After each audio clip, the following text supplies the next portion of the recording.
Verse 20. And they moved on from Sukkoth and encamped at Etham on the edges of the wilderness. Okay, so the roads, they're not at the Red Sea yet. They're moving from Sukkoth, going to Etham, the edge of the wilderness. Verse 21. And the Lord went before them by day in a pillar of cloud to lead them along the way, and by night in a pillar of fire to give them light, that they might travel by day and by night. So we've already seen in this chapter how God is a perfect Father. Didn't lead them up the easy way, not because the easy way leads to destruction or something like that. In a certain sense, no, they might have, because of the easy way, then asked to go back. So we're not the wide and narrow road.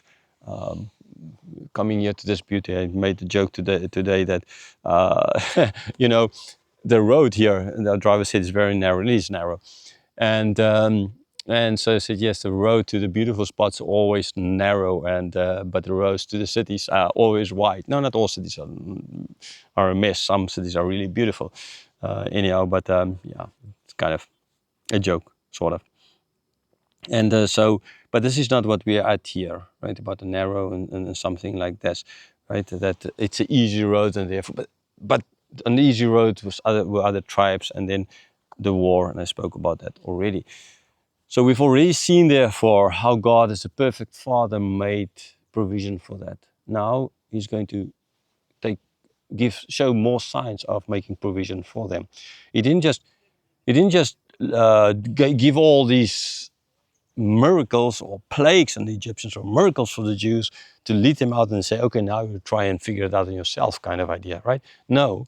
Yes, they had a lot of figuring out to do, but God, He's going to give them the laws. He's going to give them the whole structure, the worship, everything. He will make sure that they know how to be a nation. But here is a Father taking care of, not that way, this way. And it's cold at night in the desert. If you've ever been in a desert, it's cold at night. The temperature falls, no cloud cover to keep in the heat. It falls fast. Big difference between day and night. So, I mean, it might not be, if you live in Siberia, then minus 40 is cold, but minus 5 is hot, right? So it might be, I remember in St. Petersburg, in nighttime, morning minus 20, in the daytime +1 or +2, snow melting, it's a mess.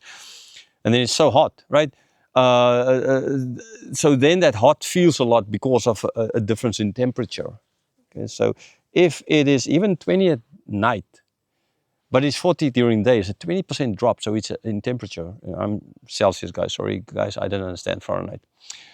You can go and search what Fahrenheit is. I only think of Fahrenheit I know is it's -40 Fahrenheit, it's -40 degrees Celsius. That's the only thing. But anyhow, so the difference in temperature is going to make it cold for them.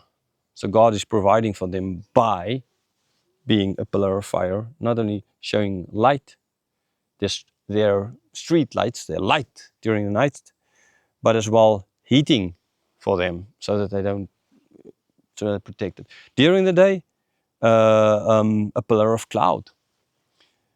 How exactly did it look like? Boom, standing up there or something? I have no idea. I wasn't there.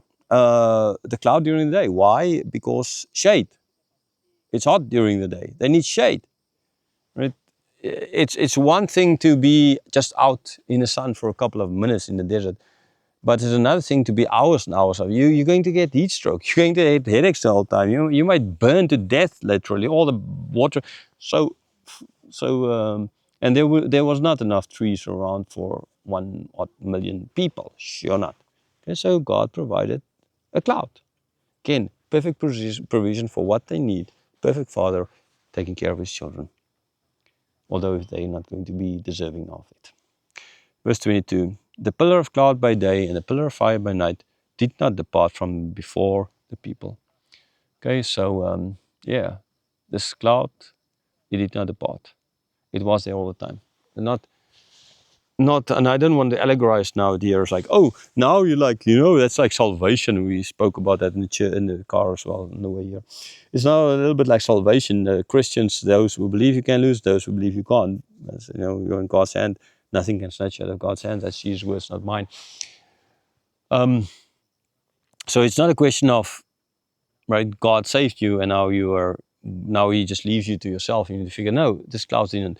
But I mean, I can do it, but I don't want to do it there because I don't know of any place in the New Testament per se where that connection is made. If there was a place in the New Testament where this connection was made between the pillar of cloud and the pillar and not leaving them and salvation, then yes, you can draw that conclusion from the New Testament. But since I don't know that it's made anywhere, I'm not going to do it. So when I said this is about salvation, although it holds true, but in this case, this is to do with God showing that He's there with them all the time.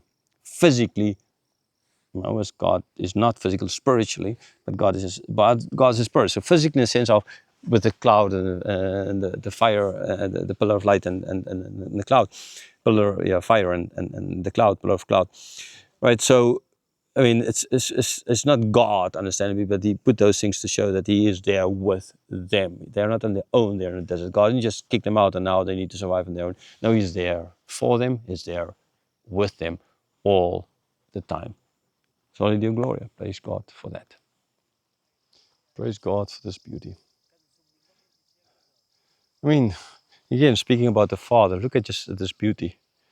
There was no need for God to make such beauty to show us how beautiful He is.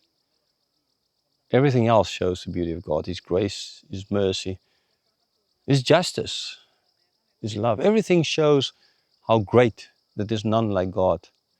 But then He went and made such beauty as well in creation. So yeah, how great thou art, absolutely. Soli Deo Gloria, for now and evermore. There's none like God. So when you counsel people, let them first see God for the beauty that He is God.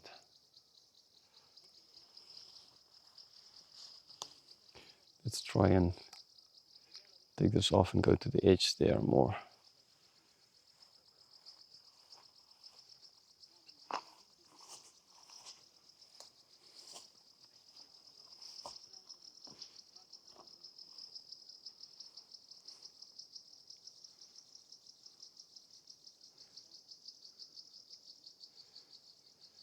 There's super high cliffs on that side, straight down.